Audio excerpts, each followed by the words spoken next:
it started.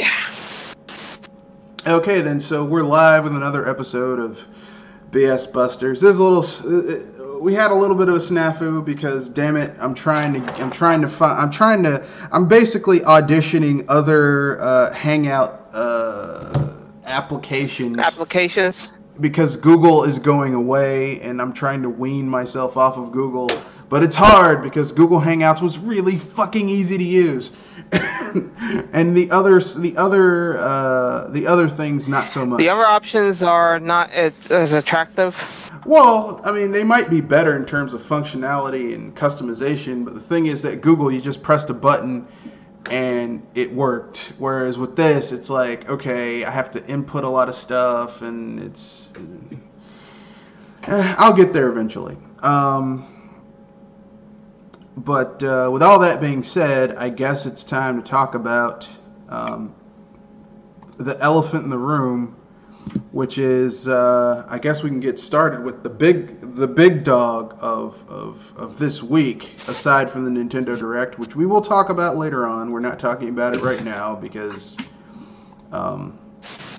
if you know our channel, if you know my channel, we already did a big podcast about Nintendo's Direct this Wednesday. We did it like the same day, less than an hour after it showed here in America, on the East Coast here in America, because there was a 6-hour time difference if it started on the West Coast or internationals. Well, in Japan it was probably like 7 o'clock in the morning, 6 o'clock in the morning. But here in America, it was 12 noon West Coast, and then 6 o'clock p.m. East Coast. So whatever. But basically, or is it? No, it was like 2 o'clock p.m. West Coast, and then 5 o'clock p.m. whatever. But anyway, so here are the topics. The first one we're going to get to is the Activision firings, where apparently Bobby Kotick had the nerve to pop up and tell people, hey guys, we had a record year, we made all this money, and by the way, we're firing we're laying off people. We're firing like 10% of our workforce. No, 8%, 10% of our workforce. It's 8% mostly, but so roughly, I would be surprised if it stayed to 10. So roughly, like 800 people have lost their jobs, and there's even more people who will probably be fired. More people they're going to fire, but they don't know if they're fired yet. So, some people say that they overhire,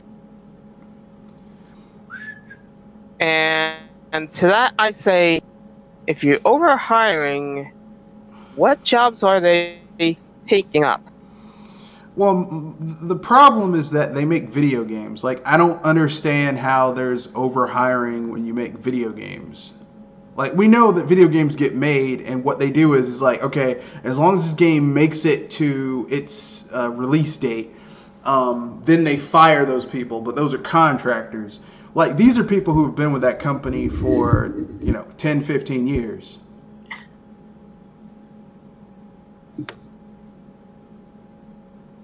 Thoughts?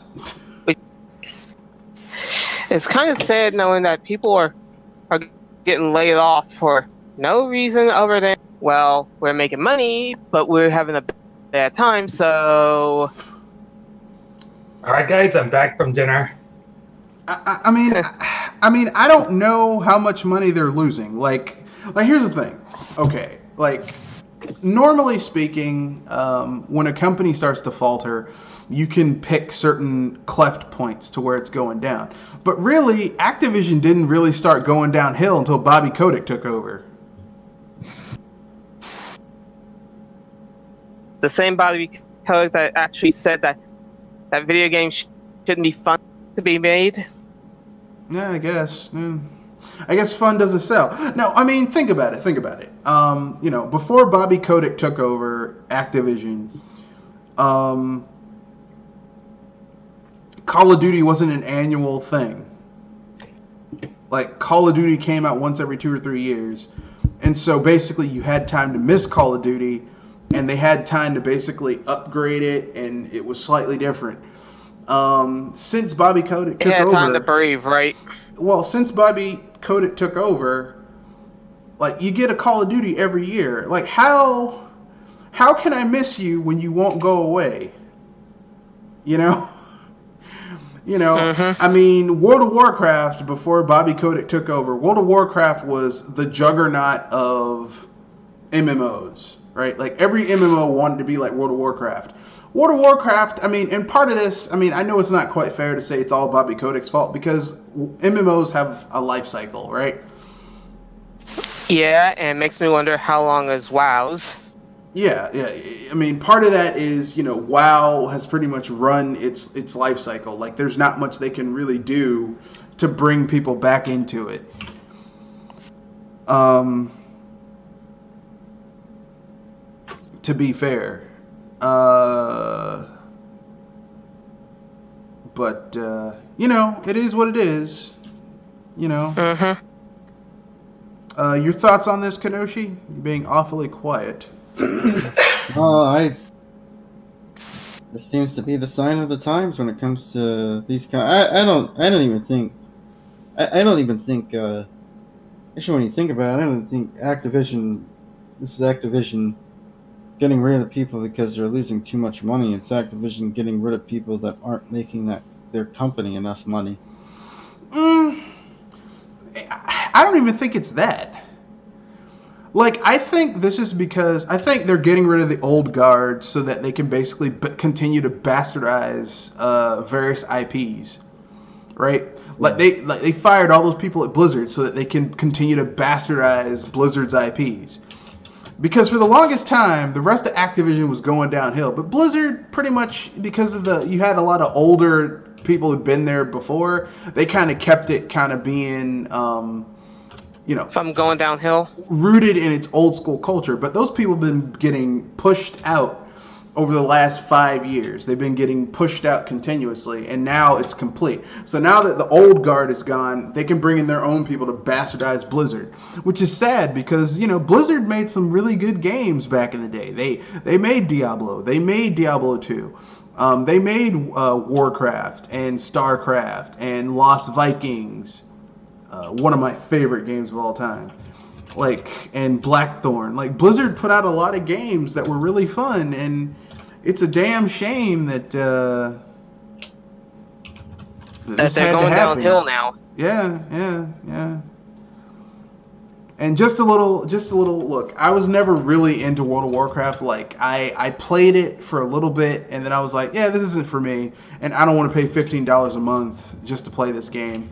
And I I played it for 3 months. I was like, no, I'm good. But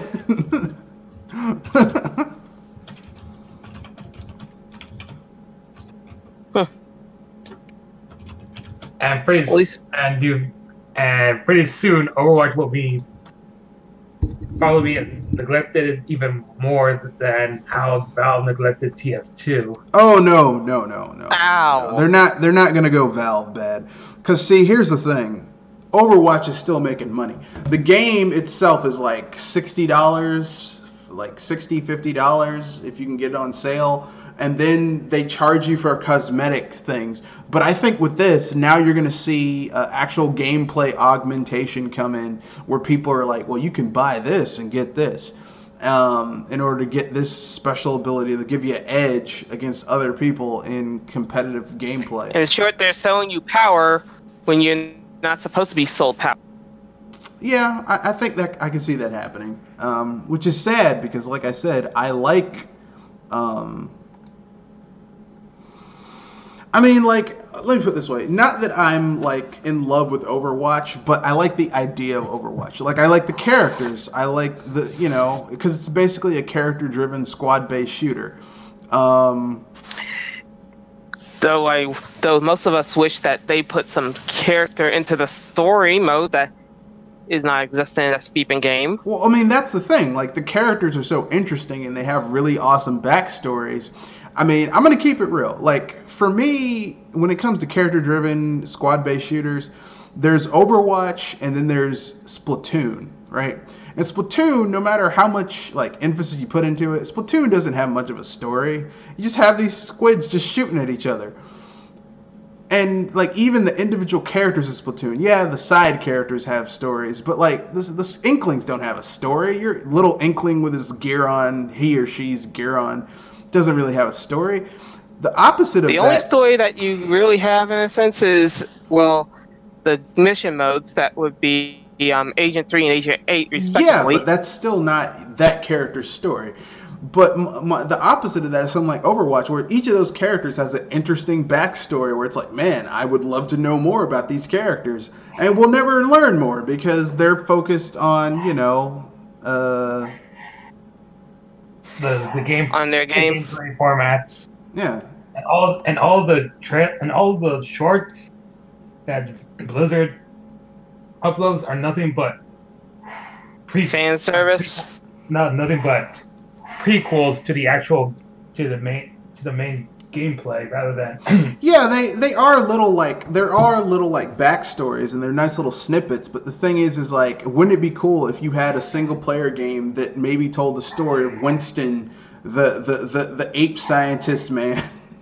Like, that'd be interesting. I want to know where this guy came from and what's going on here and stuff like that. No, you don't get any information whatsoever. And that kind of bothers me a little bit. But I mean, like I said, Overwatch is a success.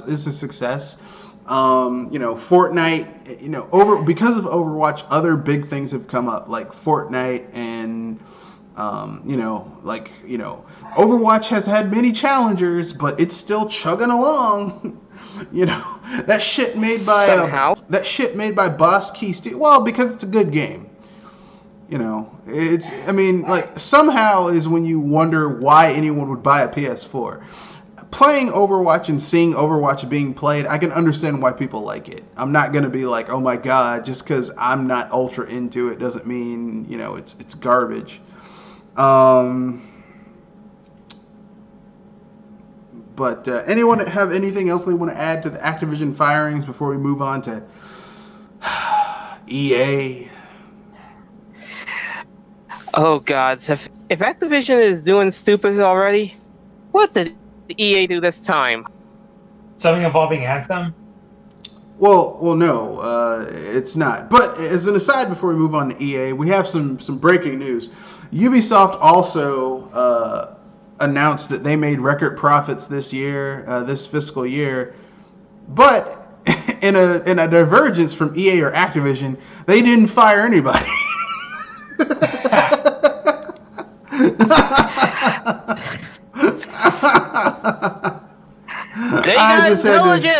I just had to dig that in. And Ubisoft isn't shit, but at least they didn't do that. Do some shit like that. But moving on from... But you have to remember, Ubisoft is a French company, and France has labor unions. So, there's a way of doing business that they have over there. Next, we have EA's redemption. I'm using air quotes here. Redemption with Anthem and the Titanfall offshoot. Apparently, these have been doing well, so much that EA's stock has rebounded. Which is scary and surprising in its own way. I mean, with all the bad press that you give, when you rebound that suddenly over one simple thing, and now over a course of time? Because gamers forget shit. Gamers don't sit there and say, hey man, this person, like EA is like a dude who lives across the hall from you. Let's say you live in an apartment building. He lives across the hall from you, and you come home early and you find him sleeping with your girlfriend. And this is not the first time this has happened. And instead of you dumping her and beating his ass, you just, well, maybe he'll change this time. It's not going to change. Why would you? He doesn't. Why would you give someone the opportunity to do that to you? And yet people, yet again, they keep on giving EA a chance to sleep with their girlfriend. That's the funny thing, because I've managed to keep off EA ever since I ever heard of some of their sports titles. It's kind of like it's kind of like a typical Rocky relationship where they break up, but make up, but come back together several times. Yep. The only games that I've bought from EA. I'll be right back. All right. The only games that I've bought from EA, just to be honest with anybody, the only games I've bought from EA are BioWare games. And not all the BioWare games, just like the ones that had, at the time, a pedigree of excellence. Like, I got Dragon Age Origins, and that's a good game. And then I got Dragon Age 2, which is a steaming pile of shit. And then I got... Surprised that you didn't get rid of it. Yeah, I did. I traded that game in and took a hit because I bought that game at launch. Then I got Dragon Age. Then I got Mass Effect 2. Because at the time, the original Mass Effect hadn't come out on PC yet. And I didn't have a PC that could really run it. So what was the point? So I got Mass Effect 2 for PS3 because I had a PS3. And Mass Effect 2 is a really good game. And it was so good that I was like, yeah, of course I'll get Mass Effect 3. Mass Effect 3 will be good because Mass Effect 2 was good. And Mass Effect 3 was trash. Actually, no, I take that back. Mass Effect 3 was mediocre compared to Mass Effect 2 and Mass Effect 1. It was a mediocre game. And then I got Dragon Age Inquisition for PC. And Dragon Age Inquisition is trash. Awful. It's trash. It is absolute trash. It is not a good game.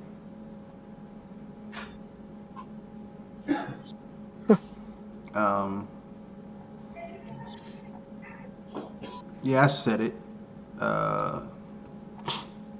Fight him if you disagree. You could come at me, bro, if you don't believe me. But yeah, EA basically,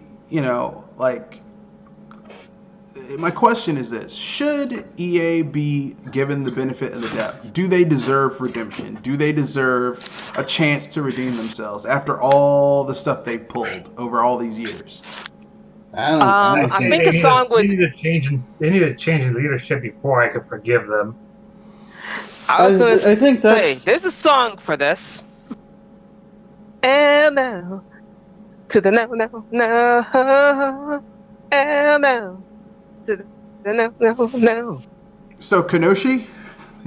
I was gonna say, yeah, I agree with Pinky's on. If they can wipe out their current leadership and get people who actually care about, creating a decent product, creating video games, then I think they could redeem their name. But until they keep the same leadership and the leadership doesn't change their ways, and yeah, you're right. No help for it. Right. I think it's a combination of both. I think that the people at the top need to go. The people at the top need to go, and they need to actually demonstrate action. So, they need to come out and say, okay, look, our shareholders want us to produce tons and tons of profit. That's the nature of business. If you have a publicly traded company, the people who own shares, and you offer dividends, they want dividends. They want to get a cut of the money to come back to them. That's business. Fair enough. But here's the thing, okay? On top of that, you're also a video game company. You have to make a product that people want to buy, and not just bend people over and nickel and dime them up the patootie like they've been doing with all these microtransactions and loot boxes and loot crates and super teams and star cards and all that shit.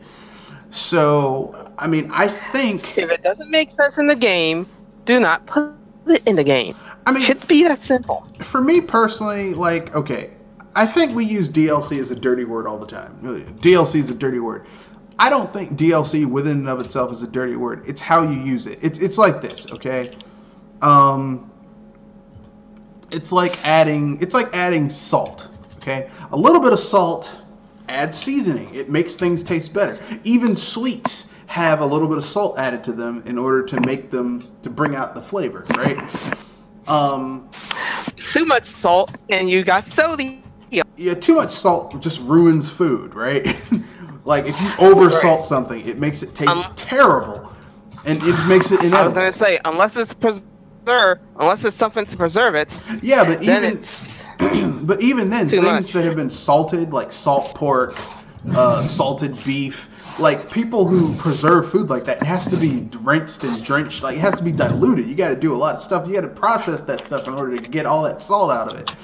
But I mean, basically, all I'm saying is this: like EA, in order for EA to truly redeem themselves, the leadership has to go, and they need to show with action. They need to, like, there need to be announcements. Okay, look, we understand that people want sports games that aren't microtransactions out the patootie.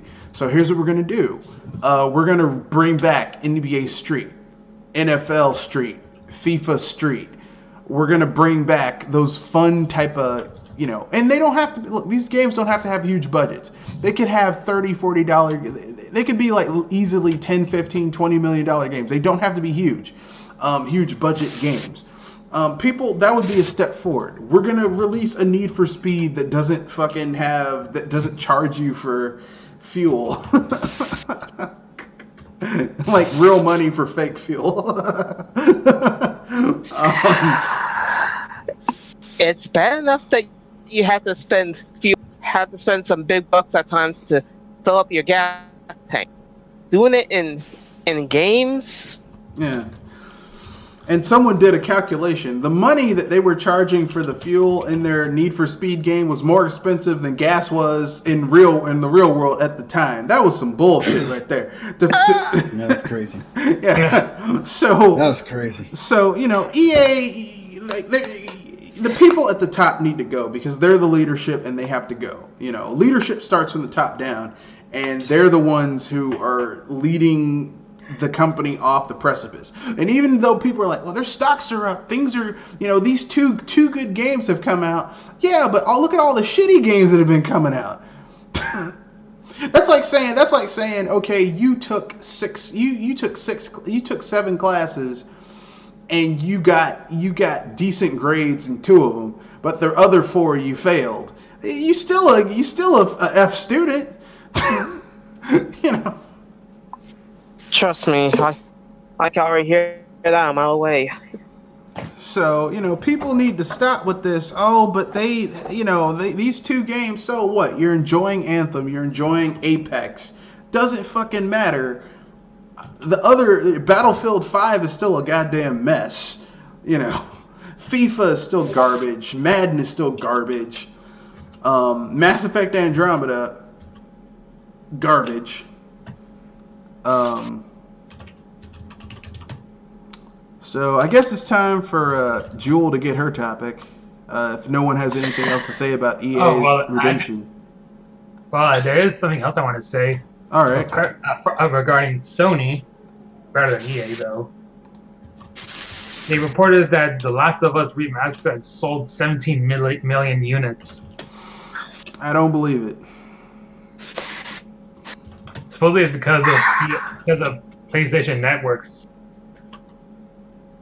How it was sold over there for only $5. Oh, well, shit. Okay, what? fine then. Did I hear that?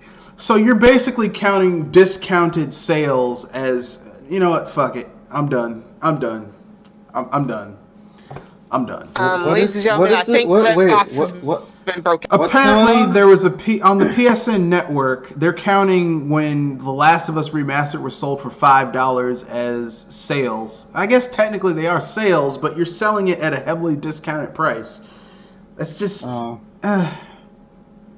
I guess it kind of counts, but it's kind of cheating. It's a dirty count. Yeah, it is cheating. It's literally Because are they actually truly making a profit at that? I mean, I guess they are because they make the money back think about it. It's the PS. Price, so. It's PSN. In order for you to use PSN, you have to give them $60 a year, and in order for you, and also they're getting the $5 for the game. A game which Last of Us Remastered was literally just a fucking up-res of Last of Us from the PS3 generation. So. I mean, it's not like it was a brand new game, so it didn't cost them anything to really port that game over to the PS4. So yeah, they made, that was $5. That was let's say they made $4 of profit off of that. plus the PSN membership. So good for you, Sony. Good for you. Digging up turds and calling it gold. Good for you. But, so absolutely true. So I guess it's time for Jewel to have her soapbox. So basically, if you're a follower of this channel, you know that we talked about of the BS Busters Red Fox channel. You know we talked about Nintendo's well-deceived Direct that a lot of people are loving. We covered it Wednesday, like an hour and a half after the Direct, 2 hours after the Direct came up. Wednesday when the Direct was February 13th. But someone here was not able to make it to that podcast, so we're going to let her pull up her soapbox and give her thoughts about the Direct. So go ahead, Joel. Man, it was a ride. Seriously. Super Mario Maker 2 started off the show, and then we had some intro clips of some games, one being Box Boy and Box Girl, another being the demo version of Yoshi's Crafted World. Mm-hmm. And there was even some mention of games that were yet to be coming up yet. At least for as far as this first half of the year, if I got it right. Which would include some of the Final Fantasies and Dragon Quest games. And also, I didn't hear about any Dragon Quest game. Well, no, that's not true. Dragon Quest Builders 2 is coming out. Sorry. No, Dragon Quest 11S. Yeah, but that's not coming out till later this year.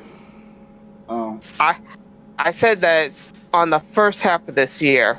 Yeah, Dragon Quest S doesn't come out until the later part of this year. It's not coming out till like August, September. Whoa. Well, that means it's in the second half. Yeah. Cheap. Yeah, what's coming out earlier this earlier this year, but still like around June is Dragon Quest Builders 2.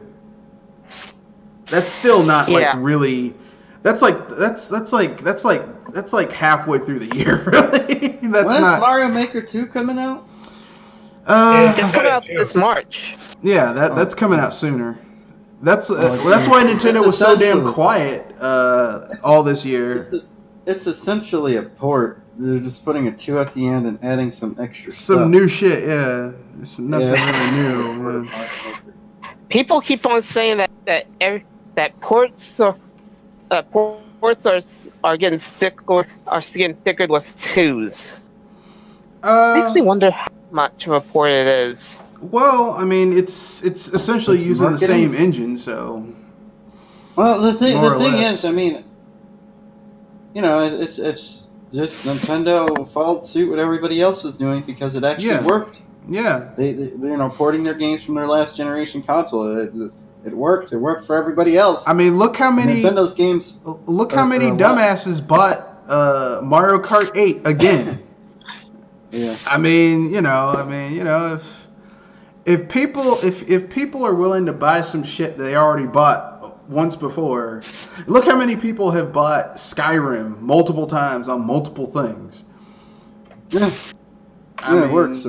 So you keep on buying the same shit over and over again. I mean, I can't really talk. I have bought Super Mario World. Oh God, I bought Super Mario. I have Super Mario World. I'll call you pot and kettle, buddy. Well, I wasn't denying it. I'm listing how many times I bought the game. I have Super Mario World for the SNES. I have Super Mario World in the Super Mario All-Stars 1.2 version that added Super Mario World to it. I have Super Mario World. Actually, I didn't buy that. I got that as a gift. But I have Super Mario World for the Game Boy Advance because it had new content. I have Super Mario World for the Virtual Console. I have Super Mario World for the Virtual Console for the Wii. Super Mario World for the Virtual Console for the Wii U. and here's how sad I am. If it comes out for the Switch, I'll probably buy it on that shit too. I like Super Mario World. That's like one of my favorite Mario games. So I played a little bit of Yoshi's Crafted World this morning, and it seems pretty interesting. It seems like it's doing a lot more stuff than the Yoshi's Island stuff. You're not just running through. You're just not running through the world and getting to the goal. There's some other stuff. Yeah, it looks different. The thing that makes it great is that they don't have that little bastard. That's a little screaming bastard Mario with you. So it works. It works really well. Yeah, I like the art style. It's a really nice art style. Yeah. You can now control the aiming manually rather than having the aim move by itself. And then you just hope that it lands where you need it to land, or lock it and then move around. Yeah. But go ahead, Joel. Sorry to cut you off. Anyhow, if I remember right, there's also some other games that were starting to come out near the end of this. I mean, the first half of this year, like Fire Emblem, Three Kingdoms, Three Houses, and thank you, Three Houses, and of course there was a few more, especially at the end, like the new game from Platinum. What was it? Astro Chains. Thank you. Astro Chains, and of course, what some people of nostalgia have coming soon, The Legend of Zelda: Link's Awakening. If I got it right. Yep. The remake has been rumored for years now, though it was usually about a 3DS remake rather than a Switch remake. I don't know. Do you guys kind of feel disappointed that it's not on the 3DS? Do you guys think it should have been on the 3DS and they shouldn't have put it? That's the funny thing. I actually feel it should be the 3DS game in a sense. Considering they're using the same engine they did for Link Between Worlds, even though I kind of feel the same. I don't like. The thing is that I don't like that art style. Like if they were gonna go with that art style and do a remake of Link's Awakening, they should have done like a cell shaded art style instead of 2.5D shit. Yeah. I don't mind that art style, but it's not. I'm not like crazy. Uses the same engine, but uses that cell shaded art style. Yeah, I don't like that art style for 2D Legend of Zelda games. But then again, I'm an old head like that. Like I just don't. I don't like change. You know, like if I like for me. I actually find it cute. For me, The Legend of Zelda, like for me, Nintendo is like that diner that hasn't changed their menu in like 30 years, but you can depend on them to cook it a certain way every time. Like they have consistency. That's how I feel about the Metroid games, and I played Super Metroid for the first time. I played it all the way through only a few years ago. It's like I prefer this way of playing Metroid games than the Metroid Prime games, which aren't bad games. I just prefer the like for me, I see them as two different things, but they have similar roots, but they have two different expressions of how they do that. But it's like, you know, I like things a certain way, and when they deviate from that, I get angry. It's like I was surprised. Like people like I can't believe they canceled. What was that? They shifted. They had to throw away all the shit that Namco Bandai did with Metroid Prime 4. And I'm like, why would you go to people who have never made a Metroid Prime to make a Metroid Prime and then act surprised when the shit doesn't play like a Metroid Prime? You know, that's because I guess the relationship they have with them in Super Smash, they're like, you know, they're a bit cheaper. They're not as expensive as Retro. Yeah, well, and also because they don't want to burn out Virtual Studios. Look, how the fuck are you going to get burnt out making a game that you haven't made in 12 years? That argument doesn't make sense. Yeah, I agree. That is an asinine argument. That's like saying you haven't been to Disney World in 10 years, but you're burnt out at Disney World, even though you haven't been there in a decade. That doesn't make sense. I'm curious to know what they were working on before they were working on Metroid. don't know. Rumors suggest it was a Star Fox racing game. Well, we don't. Which kind of makes ironic that Starlink's had a racing game system coming to their game soon enough. We don't need a Star Fox racing game. Cause look here. Actually, I take that back. Until we get a good Star Fox game, we don't need a racing. Like, you can't do spin-offs until you get the main game right. Right. Once you get the main game right, then you can do spin-offs. Right. And I know some people are going to say, I like Star Fox Zero. I like Star Fox Zero, but I'm not going to say it was like the best Star Fox game ever made, because it's it was a fine. It was not as bad as the media was making out. No, but it's not like, oh my god. Let me put it this way: Star Fox Zero isn't going to blow your socks off. Yeah, it's not amazing. It wasn't amazing. Okay. And I know what some people are going to say. How can you say that? You're a guy who likes the original Star Fox. You're damn right I like the original Star Fox. And that game blew me away. Man, that game is hard to play. That was too hard for me to play. Ooh, I remember playing that game as a kid, and that was hard. Yeah, I remember playing Star Fox for the SNES as a kid, and then going back to it. Ooh. It depends. Ooh. It depends. You have to have the right mindset, because I can still go back and play that game, but then again. Heck no for me, because if anything, I actually tried it on the SNES, and it was terrible for me. Yeah. No, I could barely get past the first level. You have to go. Like, the thing is like, okay, it's kind of like when you go back and play retro games, you have to get back into that retro feeling. This is when I was young and the Nintendo SNES was around.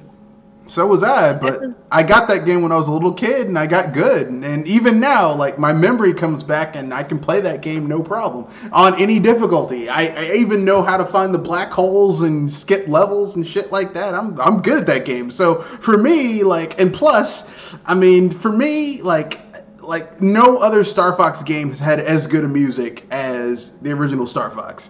Like, they tried. 64. No.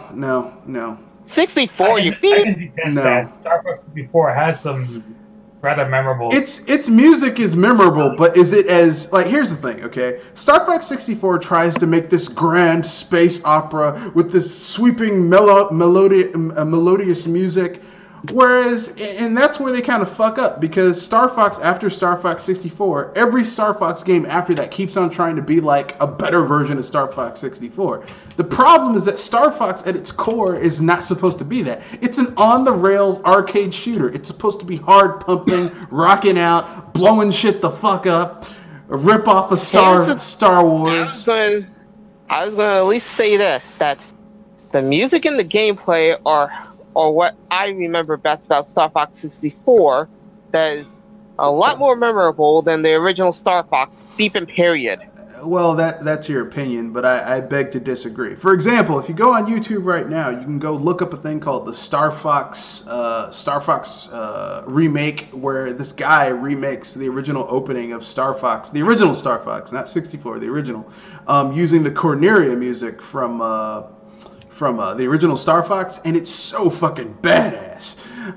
Way more badass than anything. The Corneria music, the opening music for 64 compared to the original is just terrible. Ugh. But anyway, it's gonna boil down to your subjective opinion, but my point still stands. You have to get you have to make a good version of that game before you do spin-offs. For example, you couldn't have gotten a Mario RPG if the original Mario game sucked. So, like, I don't, like, how are you going to make a spin-off for Star Fox when you can't make a really blow people out the water Star Fox game? Because only the first two Star Fox games really did that. The original Star Fox for the N64, and then the original Star Fox for the SNES, and then Star Fox 64. That's it. Because Star Fox Armada, what was the one on the GameCube? Star Fox Adventures. No. Well, that's kind of a spin-off. That's a spin-off. Star Fox Assault.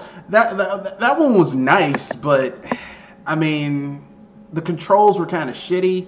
Not the airplane. Not not the R-Wing controls, the on-foot controls were edition. shit, yeah. And I mean, it had some really good ideas, but they weren't executed well. Nintendo should have learned their lesson from letting Namco Bandai make that game. And then they made let's see, then they did Star Fox Armada on the DS, which was like, I don't know who thought this was a good idea. I'm gonna make a Star Fox game where instead of you using controls, you use a stylus. It's like, wow, that was someone needs to get the shit slapped out of them for this idea. I say that's a mixed result, because seriously, if it's like stylus controls, then I can understand it. The whole game was controlled with a stylus. That's when it's BS. Yeah, like I said, whoever came up with that idea needs to have the shit slapped out of them. I said, like, literally, they need to get slapped. Stylus. They need to get slapped so hard that they shit themselves. they need to get the shit slapped out of them. Oh, yeah. I need to change my underwear. Yes, you do, and also change jobs because you're fired. I said light stylus controls, because there's a difference between good. There's a difference between good stylus controls and bad stylus controls. Well, these were terrible stylus controls. They were god fucking awful. But that's neither here nor there. So I guess overall, give your thoughts on the Direct. You've pretty much covered everything. The games, the games announced, all that fun stuff. At least every big game, and I actually liked it a lot. And I actually liked it even more knowing that some games that people were crying for, like Animal Crossing and Pokemon, were not in that Direct. And that made me happy because I could enjoy the sodium from that point. Well, I think Animal Crossing and Pokemon would get their own Directs. They wouldn't be announced in the thing about, this Direct. Yeah, I figure Animal Crossing was a ways out, because there were like rumors saying, "Oh, it's going to come out in March and April this year." It's like, I don't. No, it may have been slotted for that, but I mean, with the Metroid game getting restarted, they probably that's probably going to be their big holiday game. Is probably Animal Crossing and Pokemon.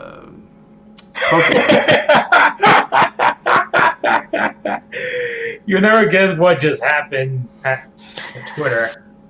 What the beep happened this round? No, but I'm sure you'll tell us what happened.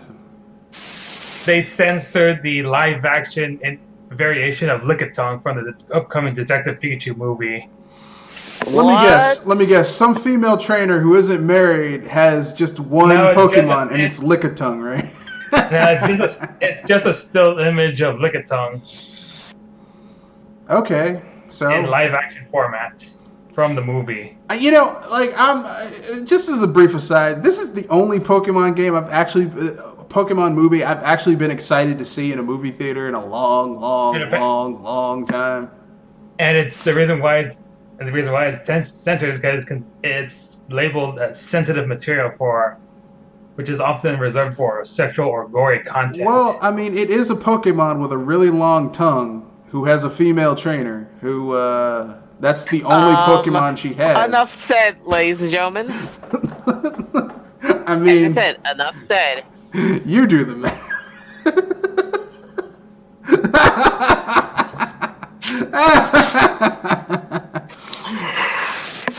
Mr. Fox, you're having the balls. Let me put it this way. Remember that scene in Return of the Jedi where Princess Leia's like, "Ew, you disgust me," and Jabba the Hutt looks at her and he says, "You will soon learn to appreciate me," and then sticks his tongue out. Yeah. Which is weird because Hutts are hermaphrodites, but whatever. Or they used to be before Disney TMI, changed their origin in Star Wars. Stupid bastards. But anyway. That was a TMI, thank you very much. Not really. I mean, slugs, my mind is snails, going to places it shouldn't. I mean, Oh yeah, and earthworms. And supposedly Nintendo gave out their reason as to why they couldn't port Mother 3 over over in the West. And Because the reason is because it contains some scenes that may not be appropriate for the West. And they couldn't do it now with their laissez-faire attitude of putting any shit on the Nintendo eShop. Because, I mean, let's keep it real. The eShop now is pretty much any shit can come out on it. It doesn't, there's no... Yeah, it's Hey, there's quality. The Switch there is quality, but there's some shit there, too. A console is very popular when you see shovelware. Yeah. I mean, but to be fair, even the Wii U had shovelware, which is why I say it couldn't have been that bad if there was shovelware on it.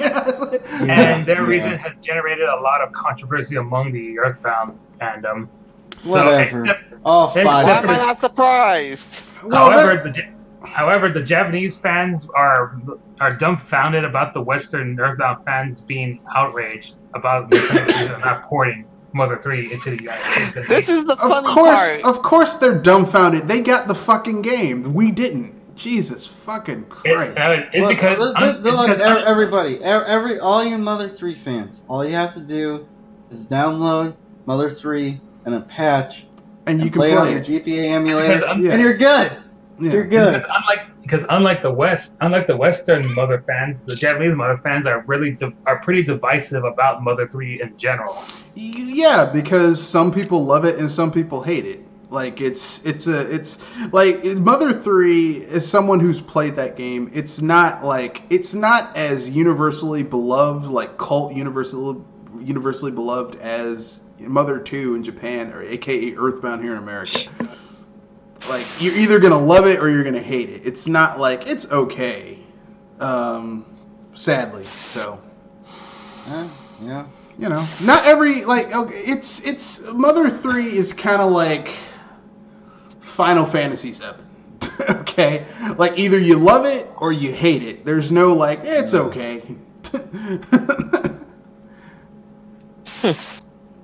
So you want to know what scenes in Mother 3 that maybe No, we're not doing that. Save that for after the cast. We're not gonna do that because there's some people who haven't played that game, so that actually is a spoiler thing. As I said, we're not gonna do that. Save that for the after cast. Yeah, we're not gonna do that. So what are your overall thoughts about the Direct, Jewel? Like, you like it, you love it, you hate it? It was a fun game. It was a fun thing to check out, and I actually got to tell somebody off that Pokemon is not going to be shown on this Direct, and I was right. Well, no, because they usually announce a new Pokemon game on a Pokemon-centric Direct.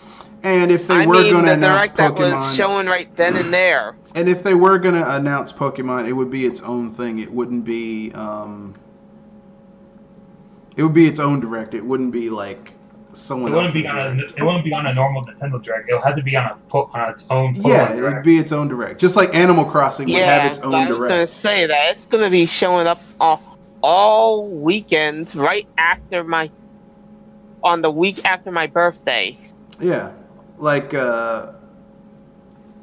what's his name would have its own Direct. Like I said, Animal Crossing would have its own Direct. It wouldn't be like, it wouldn't appear in a Direct with some other shit. Like, this was basically just a Direct to show you that there were Nintendo games to look forward to coming out in the first half of the year. That's what this was about. And to show that the Switch is a viable console and all that shit. That's what this Direct was about. It had nothing to do with, that other shit being said. So people need to understand that. And speaking of game-centric Directs, were you bummed that we didn't get any more news about the upcoming Smash Brothers Ultimate DLC, Jewel? And we have to wait until like a Smash DLC related Direct coming. I'm one of the more patient players of this world. I mean, I could wait for news. Yeah, we already have Sony. Because people still want to see how Joker would play. No, not really. I just don't, I'm going to keep it real. I'm not enamored with this Smash Brothers game. So it's Yeah, fine. it's It gets because the they're job insecure done. But we have World of 70 Light. we have 70 characters. We have over like almost 75 characters. I think yeah, we can wait for the other characters. yeah. There's enough characters to please almost everyone. And so there's enough shit to play. There's enough stuff to play in this game. With the spirit board and all the different stuff you can collect and everything like that. It's just there's enough shit that you can play in this game. So people need to calm the fuck down and stop being Yeah. Right, because I'm already out of Switch games on my backlog, so I probably go back to playing some 3DS games that I have on my backlog. Yeah, so people need to calm down and stop being weird. That's my overall thing. Just calm down and stop being weird. That's my.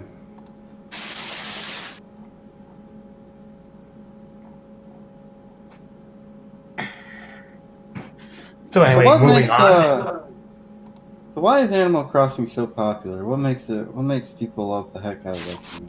I think it's because it's more like the opposite of action, adventure, thrills, chills, and explosions. It's for the collected completionists. It's not really completionist. It's people like Animal Crossing because basically it lets them create like a little artificial life where they can do things and it's relaxing and it's. Oh, that's what I thought. It's like a Zen garden. So it's like It's like why people play Harvest Moon. fishing. Okay, it's like why people play fishing games, right? I said Zen garden of sorts, right? No, it's because there's action in it. Like it's more than just like there's a little bit of franticness in that. Like, do you have enough bells to pay off that bastard Tom Nook? But there's enough. I mean, basically, like Animal Crossing is kind of like Harvest Moon, where like you go and you do a series of repetitive tasks that build up to a reward later on down the line that you can then use in order to upgrade your shit, to make your house blingier, to get better clothes. On the GameCube one, to unlock new games that you could play in the game, which was meta as fuck at the time. Like stuff like that. Stuff like that is why people like Animal Crossing. And that it scratches a particular genre itch that we don't really get that much anymore, which is sad. We don't get games like Animal Crossing that much anymore. We get stuff like I got like Stardew Valley. Well, I mean, yeah, but that's a rarity. Like we used to get more games like this. Talking about the more action-based games like shooters, which segues nicely into our next topic, which is I don't know. No, we'll do the fun topic. What game that we love that we haven't that needs to be well treated and come back? What game or franchise do we love that hasn't been well treated that needs to be brought back and how to do it? So since it's Jules' birthday next week, Wednesday as a matter of fact, we will let her do the first game / franchise. So go ahead, Jewel. I would say the R-Type game series, which would be like side-scrolling shooters. And for example of this, I would look at Ikaruga in 1984. You mean 1944? 1944? Yeah, I think so. It's just that I was trying to remember the game that had a year number. That's all. Yeah, 1984 is the George Orwell novel about communism and people burning books and shit. 1944 is the Capcom shooter where you're the airplane fighting your way. Ironically, a game made by the Japanese about the U.S. fighting their way through the Pacific, bombing the shit out of Japanese boats and submarines and shooting the shit out of Japanese aces in order to bomb Japan from a Japanese company. That's weird. There's irony in that. Yeah, it is kind of weird, but I mean, the war was kind of even divisive. Like during World War II, some of the it wasn't like this sort of hive mind mentality. It's kind of divisive when it came to. I don't know about that. They killed They the admiral who was at the head of their assassinated their admiral who was at the head of their defense, even though he told them, please don't do this. If you attack America, it's just gonna piss them off. Nah, we got to take them out. You fucked up, son. You fucked up. Because America loves. We will bomb the shit out of anybody who's not white. I'm not saying it wasn't they weren't doing kind things to people who were against the war. But no, I'm just saying everybody was for it. America will bomb the shit out of anybody that's not white. I thought that was North Korea. No, that's America will bomb the shit out of any country that's not white. We will bomb the shit out of. We bombed the shit out of. We bombed the shit out of Grenada because they weren't white. We bombed the shit out of the Japanese because they weren't white. We bombed the shit out of the Koreans because they weren't white. We bombed the shit out of the Iraqis because they weren't white. And then we liked it so much, we bombed the shit out of them again. But basically, as long as you aren't white, the only time America has bombed the shit out of a country that had white people in it was the Germans in World War II.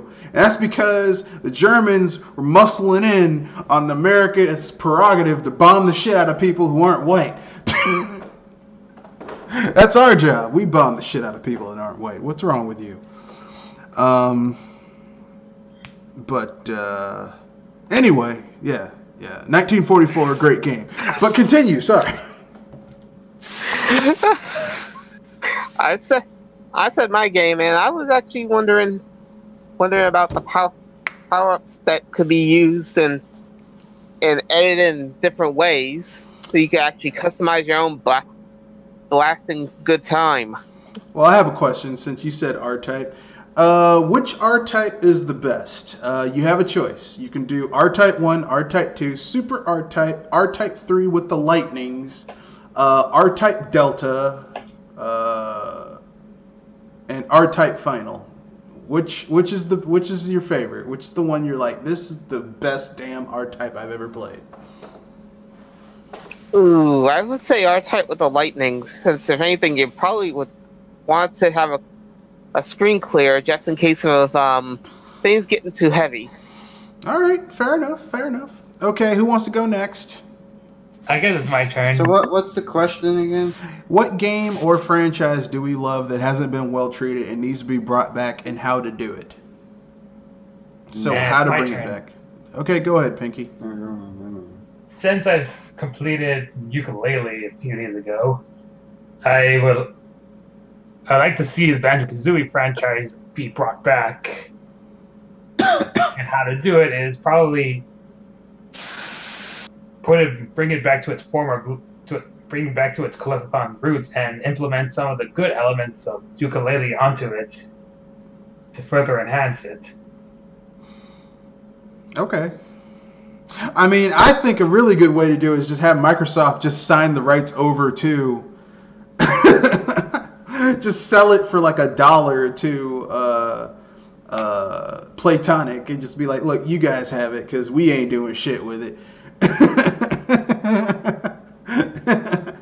So we can finally get a good Banjo-Kazooie.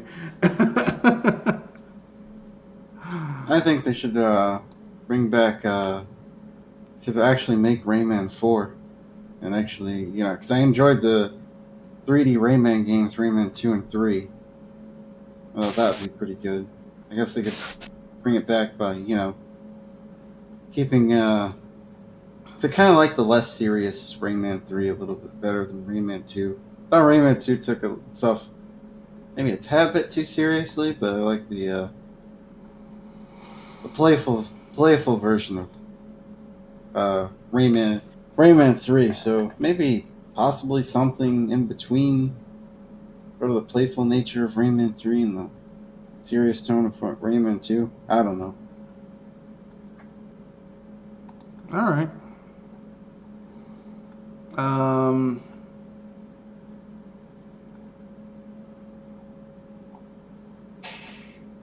Oh, and Ape Escape. Make Ape Escape good again. Oh Instead of these god. crappy mini games. You know that Ape Escape was never that good, but if you really like Ape Escape, I remember playing. I remember them being. I remember the first game being halfway decent as a kid, but maybe it doesn't hold up very well. I don't know. I haven't played it in a while. okay then. So I guess I'm the last one, so I guess I'll just say it. A lot of people think I'm going to say Final Fantasy, and I'm not, because Final Fantasy is beyond redemption. It's fucked. There's no bringing it back. But instead, I'm going to say Breath of Fire. A little bit of history. I grew up playing this game, like the first Breath of Fire 2, Breath of Fire 3. Breath of Fire 4, I'm not a huge fan of, but I can appreciate the good aspects of it. And then I even played Breath of Fire 5, and then promptly got mad and sold that shit. And if anybody's wondering, paying a penalty for using a mechanic that's been in the game since day one, that's a big FU to the franchise. Well, the problem with Breath of Fire 5 is that it should have just been a spin-off and not the Breath of Fire 5, because it has, like, aside from your main character being Ryu and transforming into dragons and you can fish, it really doesn't have much to do with the Breath of Fire franchise. Is it the Chrono Cross of the Breath of Fire series? Basically, yeah. It's basically Chrono Cross for Breath of Fire. So here's my idea of how to bring back Breath of Fire. Go back to the roots of the Breath of Fire franchise.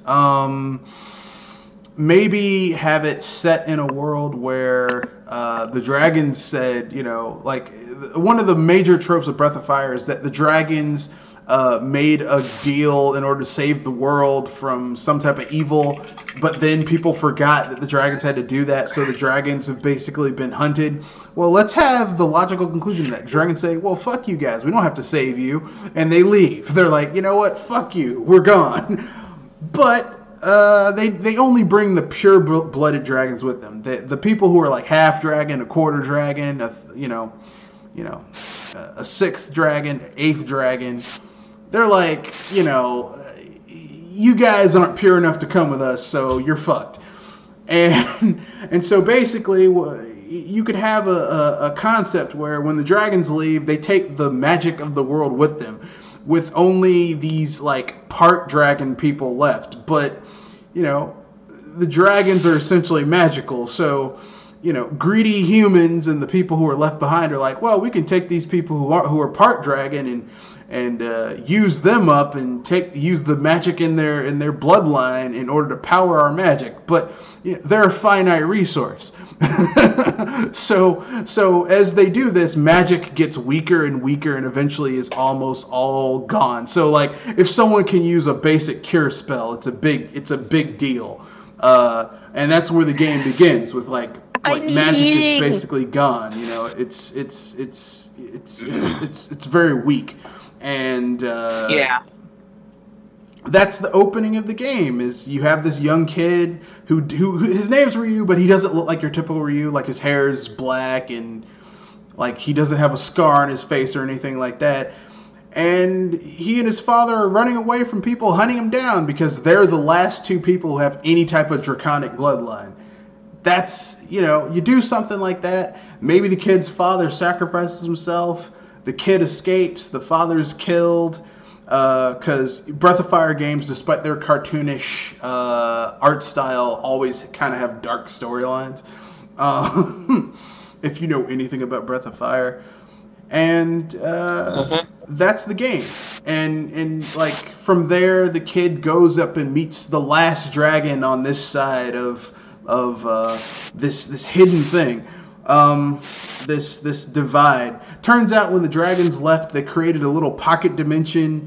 But unfortunately, the thing is that dragons are so magical that like them leaving the world that they should be in has kind of made them regress. so they're opulent and they've lost a lot of their edge. Whereas, the world without dragons lost its magic. So they need each other, but they don't want to agree with it. So, like, basically, that's where you get the whole town building aspect is like the dragon who guards the gateway between the pocket dimension and the real world sees what's going on, and he's like, you know what, this can't go on. The dragons have to come back, and they can't be closed off from the world anymore. But this kid has like a really weak draconic bloodline, and even if I let him go through this gateway, he'd probably die from so much magical exposure. So I'm going to give him some of my bloodline and unlock his draconic abilities, and that's where this kid with the black hair gets the blue hair and the ability to turn into a dragon and all that cool shit. So basically, from there, you get all the aspects you love from your dragon, from your Breath of Fire. You get your city building, you get your recruitment of people, you get your fusions, you get your draconic transformations, you get your awesome gameplay, your trainers that you can learn new abilities and skills and kick people's asses. Your typical Breath of Fire shit going on. Art style wise, I'm thinking maybe make this game 3D cell shaded, kind of like Guilty Gear Xrd. No, 3D cell shaded, kind of like Rogue Galaxy. Rogue Galaxy is a 3D. You're in a 3D world, but the characters are cell shaded, so they look anime-ish, cartoonish. I think that's the best art style to use for the game. That's it.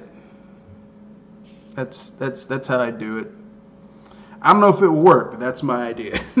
As far as who to make the game, well, I mean, Capcom owns the rights to Breath of Fire. I don't know who I would get Level 5 to make the game if they'd be willing to do it. Because, I mean, Yokai Watch hasn't really overtaken Pokemon like everyone thought it would. So I think it's only fair. I was going to say, somehow it managed to make it to the third game, and it hasn't really... Fourth game. I was going to say third game as far as the U.S. Well, I mean, overall, 4 games and 2 spin-offs. Because there's Pokemon games that haven't come to America. Like, we've never gotten Pokemon... Well, no, we got a re-release of Pokemon Green, but we didn't get the original. Okay. So... But... I was saying that as far as generational goes, that would be 3, but... Yeah. So 3 games, 2 spinoffs. I mean, I'm just saying, like, I mean, Yokai Watch hasn't been doing as well as people thought it would. I mean, I'm pretty sure it's profitable in Japan, and probably elsewhere. Even in Japan, the franchise is now struggling.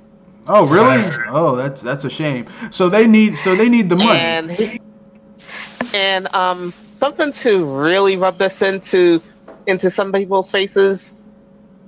This is the reason why I was saying that Yokai Watch shouldn't be the example that Pokemon should follow, you beeps! Okay. And then Fantasy Life 2. Did that game ever come out? Does anyone know if Fantasy Life 2 ever came out? I don't think so. And if it did, it would be for mobile, if anything. And that scares me. Yeah. Any of you guys played Dead by Daylight? Is that a level 5 game? No, it's a Western. That was a game that was announced during the Direct. And that game supposedly has some iconic slashers like Freddy Krueger and Michael Myers. Okay, so here's what I figured out. Fantasy Life 2 has not come out yet. Instead, it's Fantasy Life Online. And it does not look a damn thing like the original game. It looks pretty shitty. This is what level... Instead of making a new Fantasy Life, this is what they did. And people wonder why people are mad about...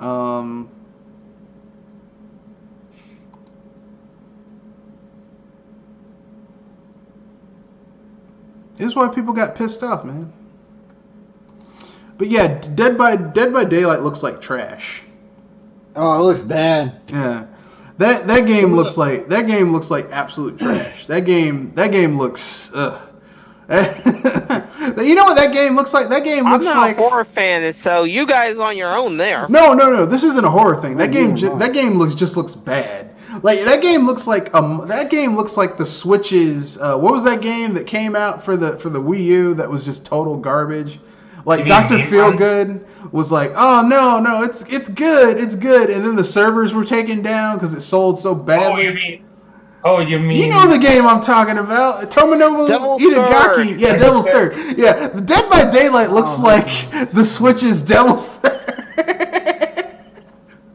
Except Devil's Third was actually fun. Like it looked like garbage, but once you got into it, it was kind of fun. This game doesn't even look fun. Yeah, I mean, even bad games can be fun. Yeah, but, you know. Devil's Third. Devil's Third with Tomonobu Itagaki. Yeah. Think we'll ever see another Ninja Gaiden? Probably not. There's a rumor suggesting that Koei Tecmo might be releasing a Ninja Gaiden game sometime this year to celebrate franchise's 30th anniversary. Whether or not it's an updated re-release or a new title in general is a mystery.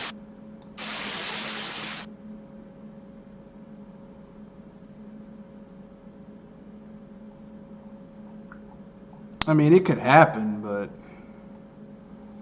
I don't know.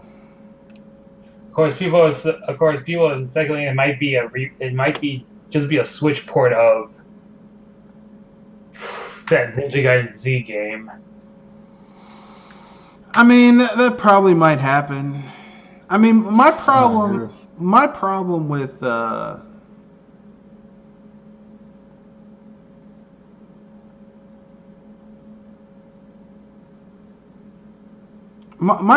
with the whole thing is that people just don't.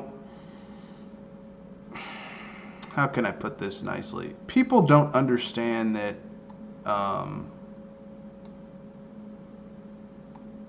There's such a thing as Pacifics or biases. Well, no, people don't understand that all this shit has to eventually sync up. Like you can't just be making shit up, and that's what people don't understand. They just In keep regards on to making leaks shit and up. rumors,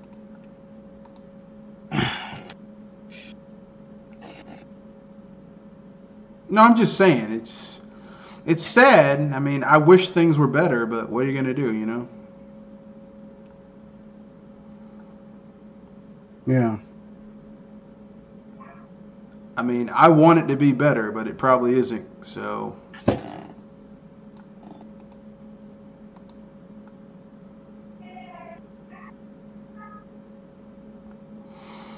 I wish it were better, but probably won't be. So.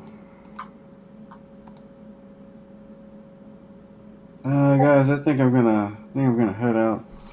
Yeah, it's getting to the end. I think we've covered everything. We didn't have to do a lot of news this week because we covered most of it at the beginning of the week. Yeah. So, with that being said, let's wrap things up. So, who wants to give their sign off first, and then we'll call it an evening. My name is Kanoshi Abominito. Here to say that some people like their coffee warm, but I like my coffee ice cold. this is Piggy Dog from Video Game Facts, where we talk about facts and opinions of the gamosphere. I'll soon be writing an article about my overall thoughts on ukulele now that I finish it. All right. Thank you, ladies and gentlemen, boys and girls of all ages. This was G.O.R. Eli Moonstar, the Gaming Mage, thanking you for joining us on the BS Busters. And if anything, I am currently trying to write up something that is about card game balances that probably is going to be a my two coins point of view. All right. And this is Mr. Red Fox, owner, proprietor, BS Busters. I'll try and upload this. I'll probably do some stuff where I'll just take the audio and put something over top. It'll probably be gameplay, so video gameplay. So it probably won't be uploaded immediately to my channel, but we'll do the best we can. So with that being said, that's the end of the podcast. Thank you, and peace. Peace. And hype responsibly. And fuck Sony.